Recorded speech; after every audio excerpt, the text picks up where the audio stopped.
Hi there, I'm Lena Anani, and you're listening to She Wrote a Book, where I interview amazing women from all over the world who also happen to be published authors. I created this show to educate, entertain, and inspire you to be the voice you want to hear in the world. Did you know this episode comes with a free gift? It's a webinar for aspiring authors who want to learn my insider secrets on writing and publishing books. You can access this free training instantly at shewroteabook.com/bonus. Now let's get started. You are listening to episode number 26 of She Wrote a Book, and today I'm interviewing Andrieka Austin, author of the book, Speak Up, How to Instantly Increase Your Business Impact, Influence, and Income by Going from Free to Fee-Based Speaking. A quick do-it-yourself and how-to guide with step-by-step resources features 22 top tips to go from free to paid speaking opportunities. It addresses frequently asked questions for aspiring and established speakers, trainers, coaches, and facilitators. Coach Andrieka Austin, also known as AJ, also known as the Socialprenista, teaches women entrepreneurs how to use what they know and leverage that experience to instantly increase their business impact, influence, and income through speaking to tell and sell their stories. Again, her book is called Speak Up, How to Instantly Increase Your Business Impact, Influence, and Income by Going from Free to Fee-Based Speaking. You can find the link to purchase her book in our show notes for this episode at shewroteabook.com/26. Well, Andrieka, it's so great to have you here. You're clearly a professional speaker, and so it's nice to have someone who has that kind of a background and to teach us how to do it. So what made you want to write and publish your book? Well, first of all, Lena, thank you so much for having me on the show, and congratulations on your podcast. I'm so excited to be a guest today, and thank you for this platform to share. My book, Speak Up, made me want to get out and kind of spread the word about why people should speak and to answer, like you mentioned, those frequently asked questions. And so I wrote the book as a starting point of, I did a 4-part teleseminar, and then I did a 4-week Q&A class where people could call in and ask questions about speaking, and that heightened my coaching skills to a new level. So when I did this telesummit and I heard other people speak and they showed up to speak with no true message that told their story, I knew that Q&A call series and information that I could share would be helpful to them and people who wanted to start out speaking or who were already established. And so I let them submit their top burning questions and I answered them live, and it was based on my own personal experience as an almost 20-year vet in the speaking industry. So I shared and then I referred them to my clients and my colleagues and let them get more advice as kind of like a supplement to get more details and do some research and dive deeper into their answers. And so to answer your question, the ebook was born out of the Q&A call series and from a promise from me to one of the Q&A callers to create the book, first of all, and then to give it to her as a thank you prize for participating in the call. And that made me set a deadline to actually do the book. So basically I transcribed the call and my call notes, and it became a book. And so I know other people who needed that same information and had those same questions, they needed those to be answered. And so now I get to help other people go from free to fee-based speaking in this small but impactful guide that helps them reach their next level. And I'm super excited about it. That does sound really exciting, and it's very inspiring that you're able to leverage some existing content and put it all together in another format. And what I love most about that is, like, you had your seminar and you had your, it was a verbally based training, and then you put it together into an ebook. And what happens there is it reaches different people who have different learning styles. And I think that's one of the best ways to get your book out into the world. So why is it important to go from free-based speaking to fee-based speaking? Well, the question I get a lot in reference to that is kind of more along the lines of what's the difference between a public and a professional speaker. And the difference is the fee.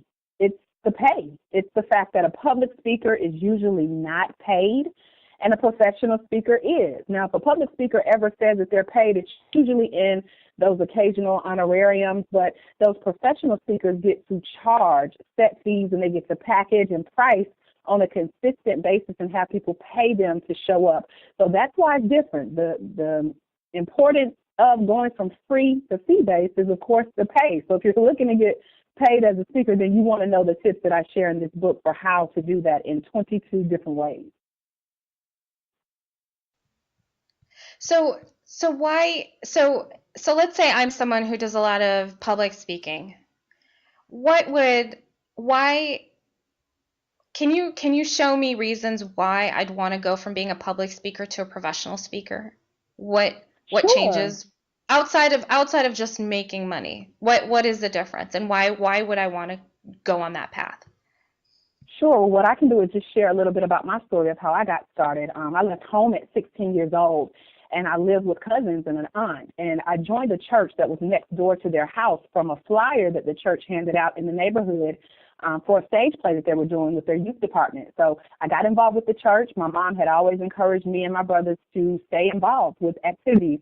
So I signed up for the youth department. We did the stage play for the community and just stayed involved. And from that, I started speaking in front of the church on behalf of the youth department, started serving as a youth leader at the church, took public speaking in college, spoke on an SBA panel for small business associations here in Atlanta. And the room was full of about 200 plus speakers, 200 plus people.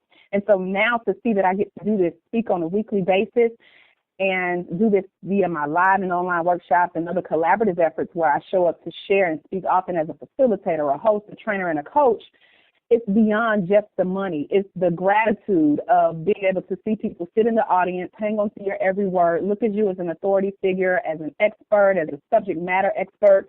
They want to know your story. They want to see your journey and the fact that you can share your own personal story, share your experiences, and then tell them what they need to do to whatever, overcome fear of speaking or, take a Toastmasters class.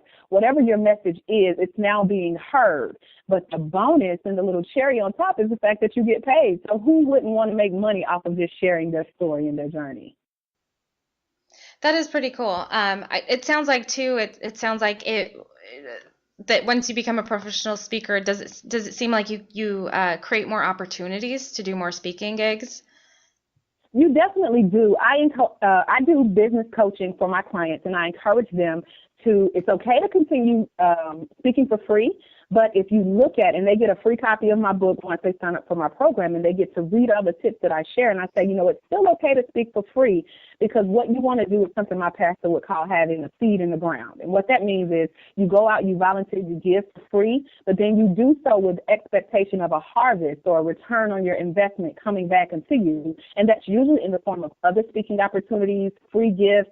Sometimes there's money in it. Sometimes there's, hey, we have a series coming up. We would love to have you come back. It's so much more that you can get out of those opportunities when you show up to speak for free. So it's definitely worth it. Definitely. So how did you come up with the book title? I didn't mention it earlier, but the book title is actually #SpeakUp. So tell me a little bit about that. How did you come up with that? Right. Well, we are society of the Twitter sphere, so that hashtag is to help us get found on Twitter. And I also started a group, #SpeakUp, when I was doing the call series at the beginning of this year. And I just have to say it's God inspired. And so even when you go on Twitter and you search for #SpeakUp, you'll also see that term put together, those two words also talk about bullying and sharing your voice and say something if you see something. So it's just my challenge to my clients and my readers to speak up, to say something, to share your story, to show up and be impactful, because you never know who's listening. Absolutely. That's so cool. I love that. I love that that's part of your mission, part of your brand. That's fantastic. Yes. So what's your favorite tip out of the 22 tips in your book? What's your favorite one? Oh my goodness, it was hard to kind of pin one down, but my favorite one, and you guys will be able to see that when you get the book, is some of the answers are really quick and some of them are really detailed. And so the detailed one, you can tell I'm really passionate about, and that's question number 19 so it took me getting almost to the end of the book to pick a favorite. But it says, how can I use the pain of my past to tell my story when I speak? And these questions came from, again, that Q&A call series. These are people who wanted to know what to do as speakers. And so I won't get into all the details, but I will tell you this is my favorite, because out of everything, I first encourage you to, again, show up, tell your story. You never know who's listening. You never know who's dealing with what you've overcome. But the key takeaway from this Q&A is to know that you have to have overcome that problem. So if you're still hurting or crying, or it brings up pain, or you're still, cursing about the person who hurt you, or you've been in a situation that you're still dealing with today, you're not ready to share that pain. So my takeaway from that tip, and my favorite tip, is make sure you're over that pain before you try to share how you came out, because my personal belief is you can't help someone else come out if you haven't yourself went through that experience, come out successfully, and can now show someone else how to walk through that same system that you did to now be a conqueror, overcomer. I'm so glad you said that, because it just seems, it seems like common sense, but I've noticed that a lot of people don't really make that connection. They think that, well, I have to talk about my troubled past because that's what everyone's telling me to do. I have to talk about my story. And there's some people I'm just like, oh my God, stop talking about it. Like, what are you doing now? Do that. Yes, And yes, yes, yes. so what's your take? So what's your take on this? So like when you talk about your story, the challenges you faced and how you've overcome them, do you feel like people should linger on the story, like or like focus on so should linger on the challenge and focus on the challenges that they experienced, or should they like quickly summarize those in like 4 or 5 sentences and then move on to what happened after and how they overcame those challenges? What's your take on that? Lena, that's a great question, excellent question, and I've heard it one way that wasn't mine and one way that was, and I'll share both really quickly. The first way was, people in your audience love a peaks and valleys story. So it's okay to talk about the valleys, but make sure you lead them in the peak. You don't want them to lead the scenario of, oh, I feel so sorry for her, she went through this, and now they're sad because you were sad, because you talked about your pain and you stayed there. And that's not the purpose of speaking. Speaking is to show that conqueror, that hero story. I came out, I overcame those challenges. And I had one of my last clients, I met her like that. I showed up at a workshop that was labeled as one thing. You left the workshop not really getting what you signed up for, and I had to show her. We worked together because I could show her how she wasn't delivering on her promise and how she kind of left us hanging in the balance. And so I say that because if you notice, when I shared my I left home at 16 story and how I got involved with the church and how I got involved with speaking and now I teach and coach it, notice I didn't linger on the fact that my mom put me out. It was my 16th birthday. I had nothing. I'm praying on the way to my cousin's house, walking in the rain through the woods saying, God, I know it's just me and you. I didn't linger on that. I briefly skimmed through that to say, this is how I got to where I am. Now, I don't mind sharing my story if you're open to hearing it, but it's not to bring you down. It's not to ask for sympathy, but it's to let you look at your own situation, see how you could come out, because now, again, because I've been delivered, I'm an overcomer, I can now share my system with you. So I leave you on a high note to say, hey, now I speak across the country, online and offline. I give workshops. I empower. I encourage. I engage other people to tell their stories, to speak, to write books. Look at how that's a hero story versus where I started and how I got my start, not knowing that this is how it would end up. It's funny when you're like, I don't know if you noticed, and I'm like, oh, I noticed. I definitely noticed. It's one of my biggest pet peeves. Oh my God. It's one of my biggest pet peeves is when people just linger about their problems, problematic past. And it's like, come on, no, yes. that's not the beauty that is you. I mean, exactly. get to that. People are attracted to the magnetic version of you. And when you talk about the past, you're just bringing up that old energy, and no one wants that. No one wants to connect with that. So I definitely noticed. Yeah, and thank you for noticing. That means you're a great listener. Most people skip that, and then when I have to go back and rehash it, it's like, oh. But I mentioned my mom always encouraged us to stay in church, and what church and my mom taught us was that you don't complain, you don't linger. You look at that challenge, you decide what you're going to do, and you face it head on. And I know you and I chatted before the interview began about my name. My name is Andrieka, but I go by AJ for short because it's so hard for some people to pronounce and especially spell my name. But I get a lot of comments on it. But the meaning behind it is Greek, and it stands for strong and courageous. And so every time I speak, every time I share my story, every time I feel my nose like burning because tears are welling up in my eyes when I share my story, I remember the name and the definition of my name and what it means to stand strong and courageously before people and share my story and help them to now share theirs through speaking and coaching. Beautiful. Beautiful. I love it. So Andrieka, what do you love most about being an author? Oh my goodness, it's moments like this, just being an author, just being able to share that message. But it's definitely an honor to know that, number one, I was disciplined enough with God's grace to sit still long enough to actually put my ideas on paper.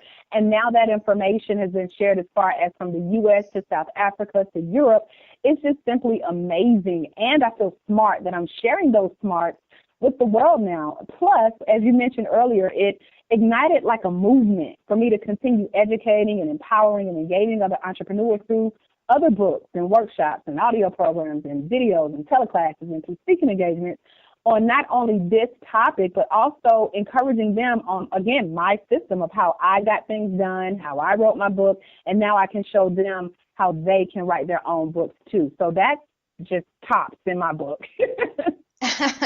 That's great. I love how you wrap that up. It's tops in my book. That's perfect. Well, and Andrieka, thank you so much for being our special guest today. We will have a link to your book in the show notes for this episode, and our listeners can find that at shewroteabook.com/26 to learn more about our author and her awesome book. So Andrieka, thanks again. It's been a pleasure. Thank you so much, Lena. I appreciate it, and thank you to your listeners.